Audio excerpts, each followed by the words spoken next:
This is an annual tradition at the SVG Summit. We have the leaders from the remote production industry come up here and talk about what's most important, the biggest issues, the biggest opportunities. Just a quick shameless plug. If you enjoyed what you saw here, then you should definitely grab the Mobile Sports Production Yearbook. All of these guys are quoted in there, and if you want a little bit more in-depth on what their thoughts might be, hopefully you grabbed one yesterday because we're all out. But you can email us and we'll send one right your way in the mail.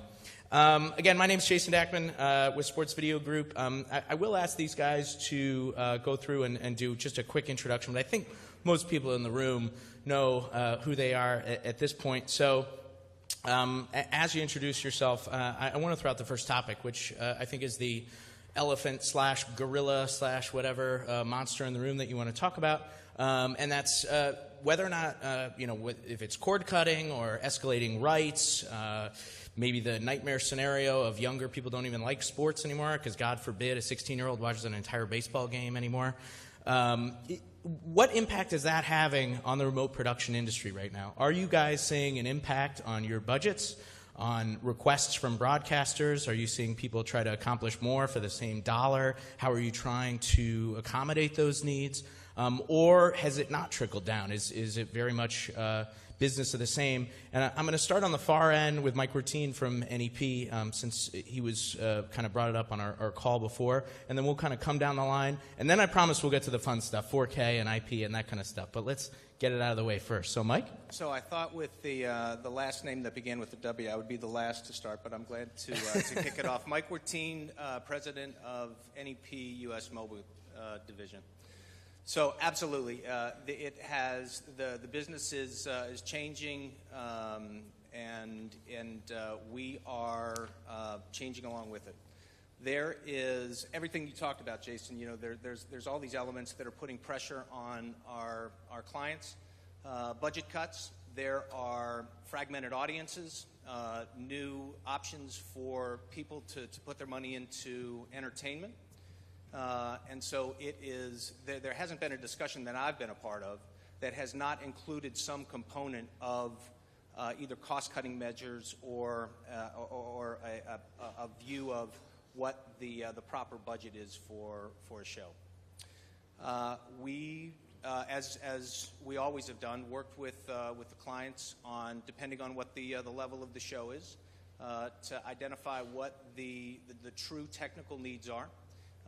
To work with the loyal clients that we have on the initiatives that they want to move towards, and come up with an efficient way to make sure that they do that. That can be anything, you know, in the 9 o'clock session when Ken Agar talked about the Super Bowl, for instance.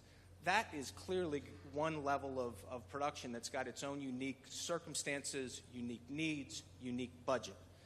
We're proud of the fact that we do large-scale shows, but we're proud of the fact of every show that we do. We talk all the time that every show that we do is someone's Super Bowl.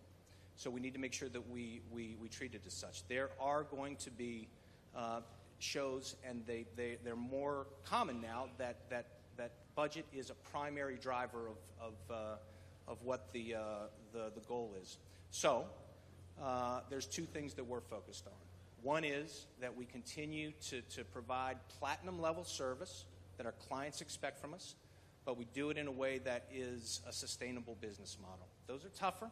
It's made us look at things, self-evaluate the organization. Sometimes there's some tough decisions that need to be made as we go through that process. But we're going to stay focused on what our beliefs are. I personally am proud to work for an organization that's diversified. I think with the choppiness of the business right now, especially the U.S. mobile unit business, the financial choppiness of it, it's good to work for a company that's diversified. We're in 18 countries. We're diverse geographically. We're diverse in our product offering. And I think that's going to serve us well as we move into 2017. Sure. Pat, your thoughts? I mean, obviously there's challenges, but at the same time, you're going into a year in which you're going to be doing a massive show for golf, a massive show for the NFL, and constantly building new trucks. So where are you guys at in terms of the challenges that the market is kind of presenting you? Well, I think the interesting part about this particular cycle that we're in right now, to me, is that for the first time since we've been in the business, we've gone through cycles where there's budget cutting, and then we come back out and people want to spend more money on events. This cycle is different because this cycle has real pressure from real lower end shows, home run productions, Remy's, things like that.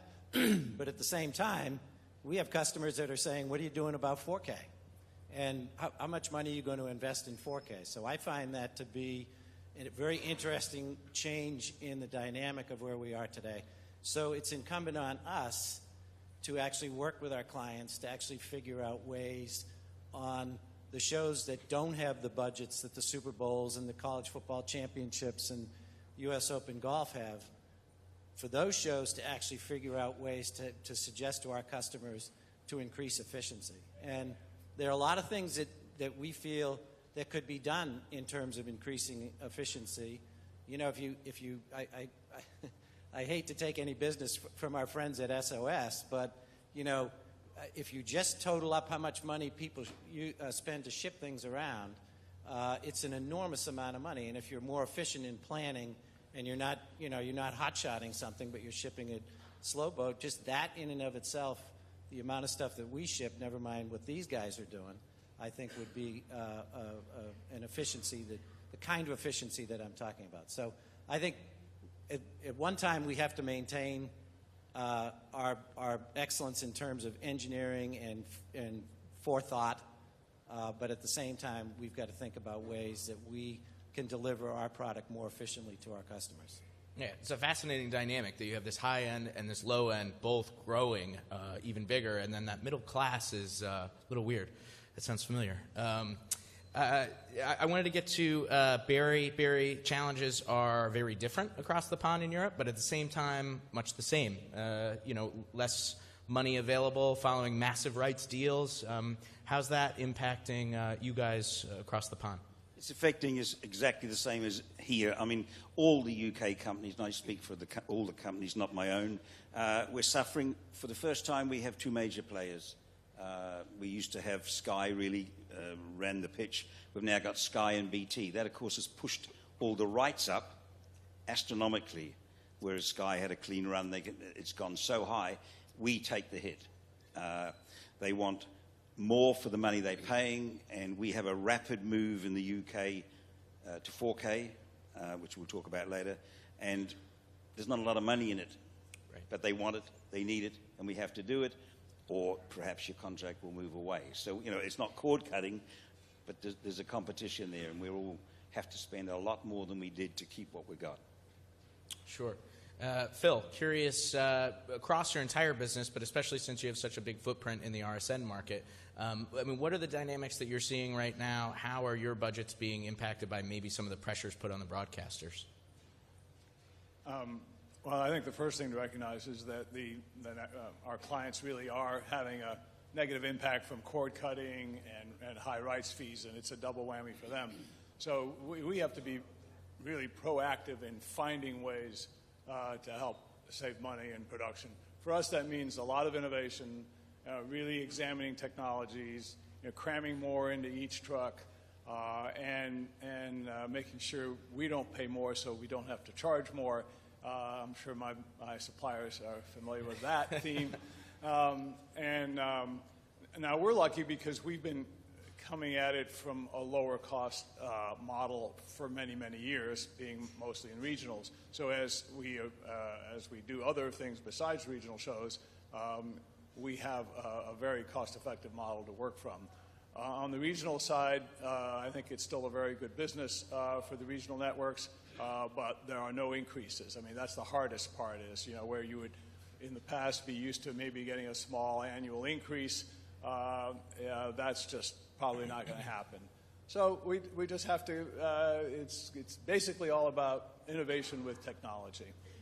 Sure, and we will touch on that, the fun stuff, in just a second. Mary Ellen, you're in a more unique situation, maybe just in case anybody out there doesn't know, if you could shed some background on the fact that your owners own a lot of the entire pipeline in terms of the content ecosystem and that kind of thing. So that puts you in maybe a little bit of a different situation, but at the same time, I'm sure there's challenges in Canada just like there is anywhere else. So tell me a little bit about your whole North American picture right now. In Canada, we're owned by Rogers Media and Bell Media, which is basically like Comcast and AT&T. They own the teams, they own the venues, they own the production, they own the broadcasters, right up to the cable infrastructure into the home. But they have their problems as well. There's a lot of cord cutting going on. There's a lot of budget cutting. We're at both ends of the spectrum. We're at 4K at one end and REMI at the other. We have taken 5 trucks now and made them REMI, but they can also do a regular HD. First time ever we're doing hockey. It's our core business up in Canada, and the Montreal Canadiens this year are totally REMI. So that's, as I see, the start. So I'm not surprised if I see the Calgary and Edmonton going REMI next year. But again, it's being there for your clients as budgets crunch. How can we be innovative? How can we one day do a REMI and the next day do a full-up show? 4K on top of that. So Sure. We're not about standards at SVG, but if all of you guys could just make up your mind what it's called. Is it REMI? Is it at home? Is it home run? We can't call it remote production like they do in Europe because that's what we call regular production out here. So maybe drop me a few emails and tell me, and maybe we can put a flag in the sand. it's whatever the client wants to There call you it. go. That's the example. Yes. Wonderful. Whatever you'll pay for. Right, whatever they pay for. Just to follow up on that, because everybody kind of hinted at some of the REMI. Dome is building, purpose-built REMI trucks. Is anybody else doing that kind of work in terms of actually saying we're engineering a truck for the purpose of at-home shows? Sure. One of our competitors in the UK has built 4 trucks for IMG to take feeds from the Premier League and dress them up, put them out around the world. So the Premier League that you see around the world is brought back on a REMI type operation. It's a small truck, 4 cameras, takes the feed, adds 3, takes it all back to IMG London, then it's distributed around the world. So, and they're doing about 150, 170 events a year. So that's the real first contract that's come out of that. In Europe, the second tier of football is remote, but remote back to the broadcaster, and that's a full 8-9 camera shoot, so they do that. So some of the smaller countries in Europe, Holland and Belgium specifically, are doing quite a lot of it. But the UK, it's just the one contract, but Sky have been experimenting with it. We suffer a little bit because we don't have the long distances you have, so Right. a REMI event in London doesn't save them a lot of money because the talent just drives to the event, so it really only works further away. So, but yes, it's certainly rearing its head, and I think we'll all end up building or converting small trucks. And connectivity, I know, is always a question as well in terms of connectivity at the venue and that kind of thing. Phil, Pat, Mike, plans, or where are you guys at? Or if you, I'd love to also sit here just in case maybe customers are saying, no, that's not what we want right now from you guys. So from an NEP perspective, we evaluate every opportunity on the merits that come at us, technical and business. And there are some limited REMI offerings that we have in the United States. I will say that in other parts of the world, they are going to be more robust. Can't name exactly who it's going to be, but in Australia, for instance, we're going to be overseeing the entire ecosystem of, we'll call it REMI, in Australia, where it'll be the studios, control rooms, the transports, and the OB deployment as well. So we'll look at it on the merits of each opportunity, and when it's the right time to invest and the right time to push, that's what we'll do.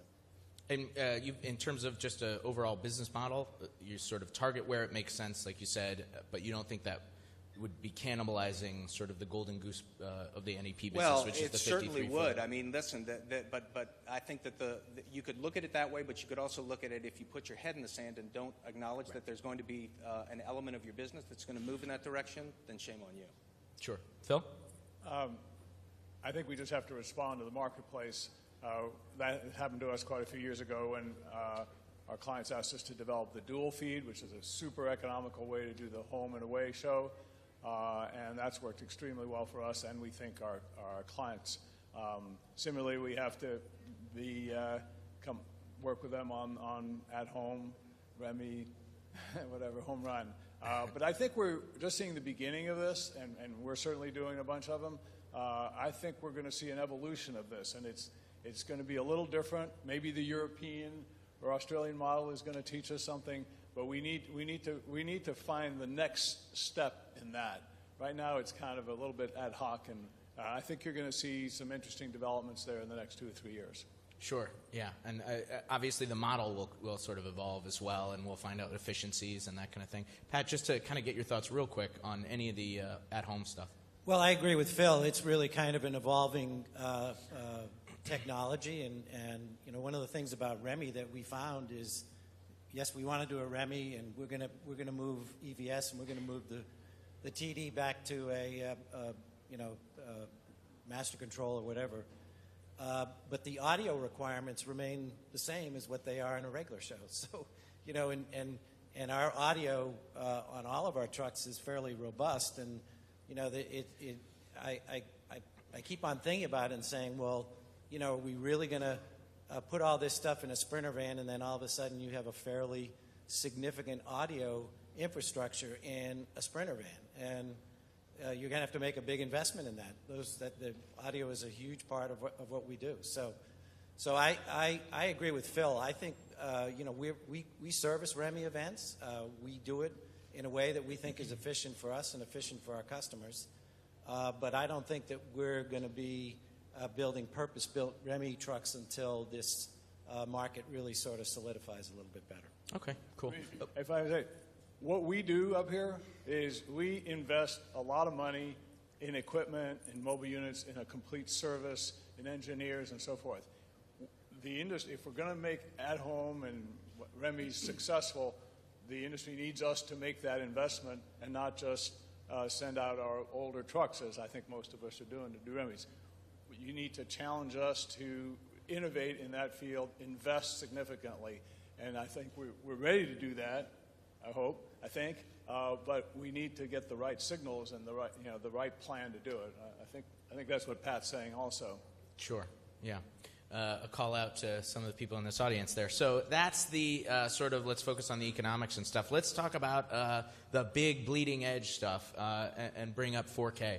How much things have changed in a year since the last SVG Summit? All 5 of you have 4K solutions of some sort on the road today, whether it's a full 53-foot purpose-built 4K mobile unit or something along those lines. That was not the case last year, maybe for a couple of you, but very early days, maybe it was a side-by-side model, that type of thing. And many of you are building more 4K trucks along the way. So it's amazing to think how much things have changed in roughly 365 days. But I want to just maybe go down the line and have each of you very briefly, we don't have to recap it, because everyone here reads sportsvideo.org religiously, so they know what your solutions are. But real quick, what you guys have rolled out in terms of 4K trucks and 4K solutions, but more importantly, do you see, where are we on this 4K curve, this 4K demand curve? Do you see this as very early days, maybe a truck here and there to serve a handful of high-end shows and that's it? Or are we nearing the point where trucks will be 4K capable if you're going to build them, and that's just where we're at? Mary Ellen, you guys really pioneered a lot of this, pardon the pun, but pioneer, right? Isn't one of your 4K trucks pioneer? Yeah. Please just kind of give us a quick overview of how much you guys have learned in the last year and then what the future holds for Dom. So yeah, a year ago we were doing a proof of concept in 4K, and we have done 200 events with both our partners from the truck right to the home. We started with the side-by-side, then we went to a 1 unit with a B unit, and then we launched Pioneer on July 1st. And we're planning on launching another truck July 1st. In our world, 4K is not going away, and I think it's really because of our owners trying to sell the set-top boxes. So with our side, we've stayed in the eastern Canada, so now we have to venture into the western Canada. Toronto Maple Leafs, we have to do the Vancouver Canucks, and the CFL, they want to do out west. So we will be pursuing 4K even more, and we'll jump into the HDR world as well. I am watching the United States. I'm not sure where you guys are going. I think you're going there, and then I think you're not going there. So, but again, when you build a 4K truck, you have to build a 1080p truck or an HD truck. So our trucks will be multi-format. They'll be innovative, flexible, and adaptable. Sure. And just real quick to follow up on the HDR stuff, where are you guys at? Because that was interesting. I know originally when the programming announcement came out, it was Blue Jays were going to be in HDR. It's maybe a little harder than we thought. So where are you guys at on that? It was never harder than we thought. We just had a CEO. Harder than the suits thought. Yeah, let's say. You know, and I admire our CEO, who's unfortunately not there. He was one of those leaders that took the leap, and we told him HDR wasn't there, but he says, we got to push us, and we got to be there. Engineering team has worked very hard. We have gone full HDR from the truck to the set-top box. It hasn't been great. We have tried HLG, their HDR10, I think it's called, and S-Log3. Mike and I were chatting today. We have to pick a date, and we have to jump on board and do it. But hopefully my owners do it the same day. Right. Okay. Phil, you guys rolled out a 4K truck. Have done several 4K shows.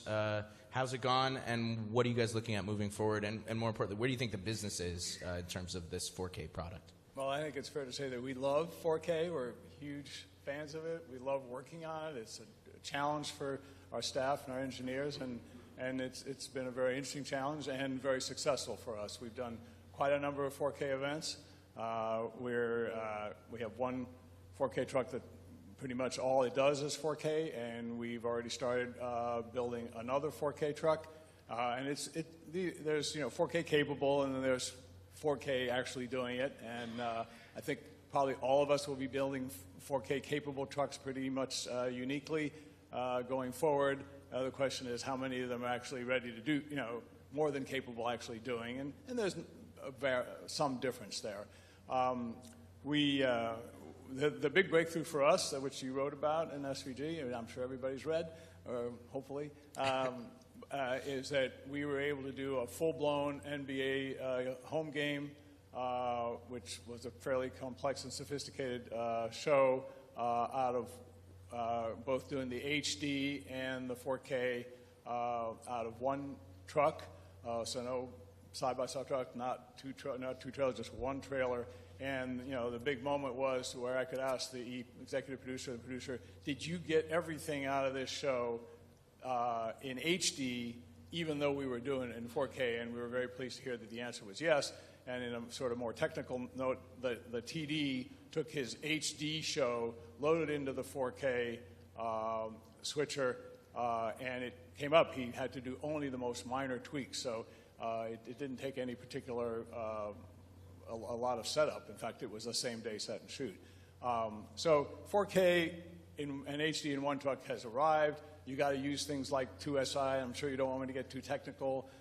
Instead of square division, which is the quadrants, and a few other things like that. But it's totally doable now.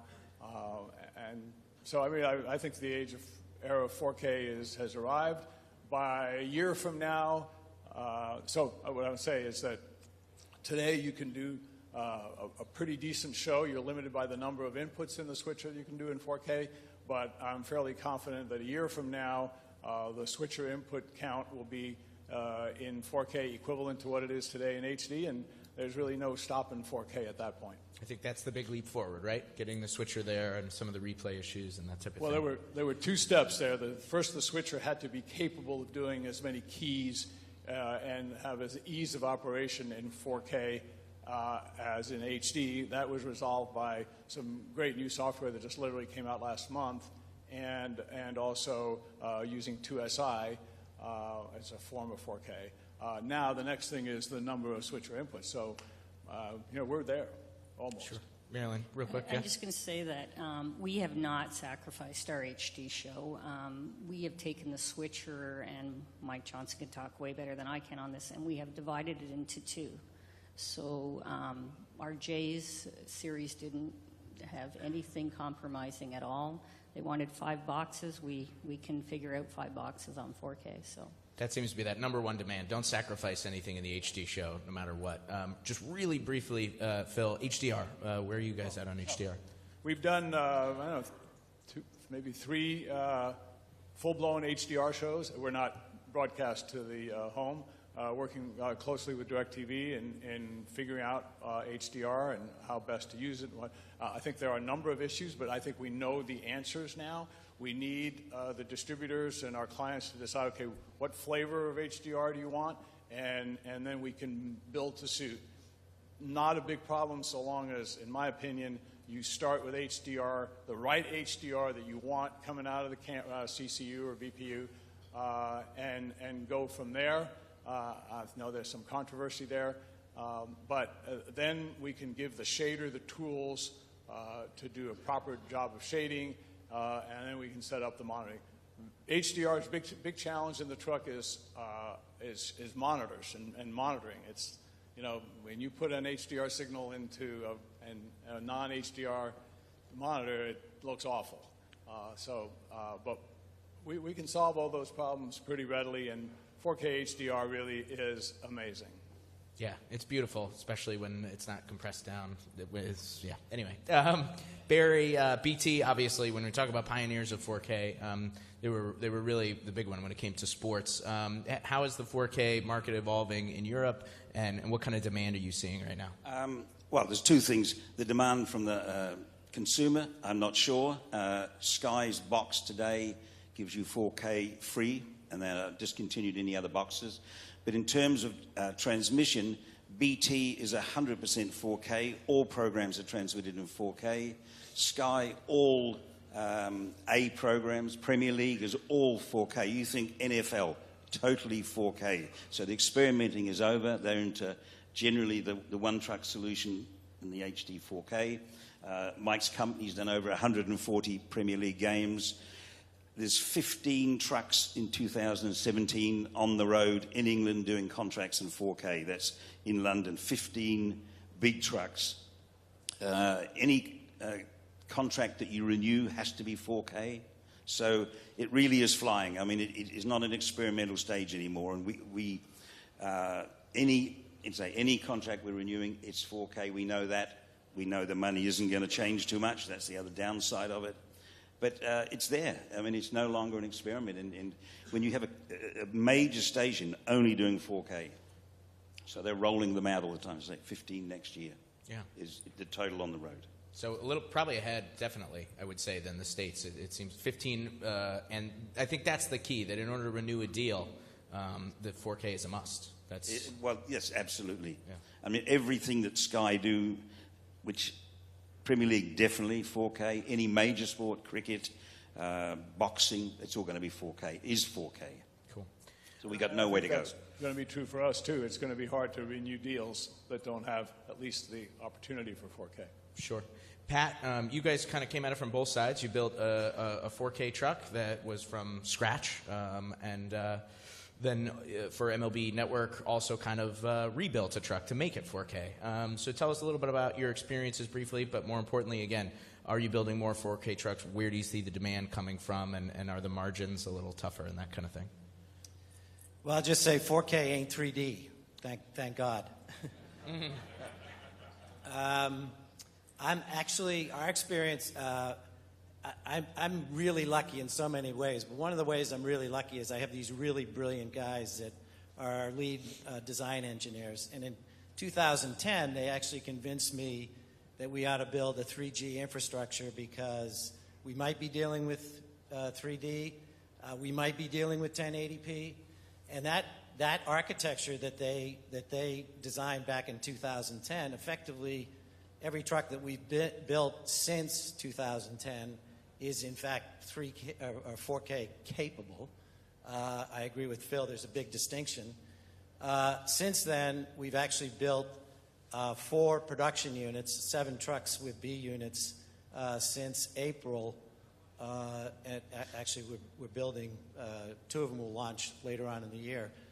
One for MSG, one for the National Hot Rod Association, one for Masson in Baltimore and Washington, and our final project will be for the S Network, which will also do the World Series for Fox for the next several years. So these trucks are all built with 4K in mind. We believe it's coming on. Anybody in this room that hasn't seen this HDR demonstration, you ought to go look at it, because in my opinion, HDR, whether it's 1080p HDR or 4K HDR, I believe that the consumers in this country will be really pushing this, and I think the demand for it will be very high. So, we're very enthusiastic about it, and we've been very aggressive in our build process, and we're excited about it. Sure. And can't plug the HDR demo enough. It is very cool if anybody can get out there to check it out. Just really great example. Mike, NEP, where are you guys at, and where are you guys moving forward? And I'm also interested in, you nodded your head when Phil said that we're getting to the point where a new deal is going to require a 4K truck. Would you kind of agree with that statement? So absolutely, I agree with that. I don't know that anybody's going to be, I know that NEP is not going to be building a truck that's not at least 4K capable moving forward, so any deal is going to be able to have that architecture built into it. So we have 60 trucks in the United States. 10 of them are 4K capable. We just launched a truck this week that is 4K end-to-end. And we're going to, what everybody's spoken about here, and even on the panel at 9 o'clock, I agree with what Mike Davis said, which was it really is going to be, from a U.S. perspective, what the distributors want to do. They're the gatekeepers of this, so we're going to make sure that we bet on the right horse, 4K, UHD, HDR. There's going to be a lot of things that are going to be important decisions for all of us over the next couple of years, and we want to make sure that we're going to be investing in the right infrastructure. But you have to build the unit that can accommodate that. So yes, for every truck that we build, there's going to be that capability. As Barry pointed out, it's far different for us internationally. So. It's a very robust business that we have in the UK and Greater Europe as well, and we continue to make strides there. Just one thing I'd like to say. I think one of the key things is that again, going back to our engineering staff, they design things with great flexibility. So when we got a call really sort of late in the game last year from MLB, and they said, hey, we're thinking about doing 4K for DirecTV. Can you pull something together? Well, we had a truck that we had built 2 years ago called Riverhawk, and we upgraded that and put more inputs and outputs on the switcher. And that did, 23 weeks of Major League Baseball. And as Susan Stone said earlier today, we were doing 4 feeds out of there. We were doing a 4K feed for DirecTV, an HD feed for Major League Baseball, and 2 streaming feeds for MLB Advanced Media. So it was a very exciting project for us to work on. Right. So as Pat pointed out too, there's the new truck that he's going to be building for the S Network is going to be able to take on one side of the World Series. Many people know that we split the World Series for Fox. Game Creek does half, NEP does half. The truck that we built for ESPN Sunday Night Baseball that we're very proud of has the ability to do 4K, has done many 4K shows. So if Fox determines that they want to move forward in that capacity for something like the World Series, there's going to be vendors that are going to be able to supply, because there's not any new trucks that you're going to build that are not going to have that capability. Sure. We only have about 15 minutes left, and I do want to get to at least one, maybe 2 questions out there. So if anybody has them ready, raise your hand and ask for a microphone. We'll make sure to get a mic for you. We haven't even really mentioned IP, which is pretty shocking that we got this far in. But I want to discuss it without getting too standard-y, because the last thing that we want to talk about is throwing Ames and Aspen and NMI and NDI all around the place. But it's part of the conversation. So Pat, I'm going to start with you, especially since dating back to Encore, you guys, along with your broadcast partner, opted for an IP router and that type of thing. In terms of a business model, in terms of constraints for fully end-to-end IP trucks, that type of thing, without getting too technical, are you guys planning to go down this road farther? Will the IP router be the right option? And I also, if possible, would love to hear, obviously a lot of venues are not fibered up to enable, IP cameras and a lot of these issues. So that is almost a non-starter, even now for some of these IP trucks. A big question, but basically, where's the future in terms of IP for Game Creek Video? Well, I'm glad you're not asking me to get technical, because when it comes to Ames and Aspen and 2010 and all that other stuff, that's, as my old buddy Jerry Steinberg said, stick a needle in my eye. But honestly, when we built Encore, which we built for Fox, the IP component of that was strictly for one thing, and that was for monitoring. The monitoring requirements that we had from Fox to do primarily the U.S. Open, and then this year Encore will do the Super Bowl, was such that we couldn't fit that into a single existing router frame, that we either would have had to buy two massive routers, or we made the leap into the IP world. Now, since then, we're in the process of building a truck for the YES network right now, and that truck will be a more detailed IP infrastructure, with the expectation that over time our friends from Sony and Grass Valley and EVS and Evertz will be providing us products that will be completely IP. So we're building that truck with the idea that ultimately 3, 4, 5 years down the road, that will be an end-to-end IP truck. Sure. Mike, did you want to comment on where obviously NEP has begun traveling down the IP path? Where are you guys?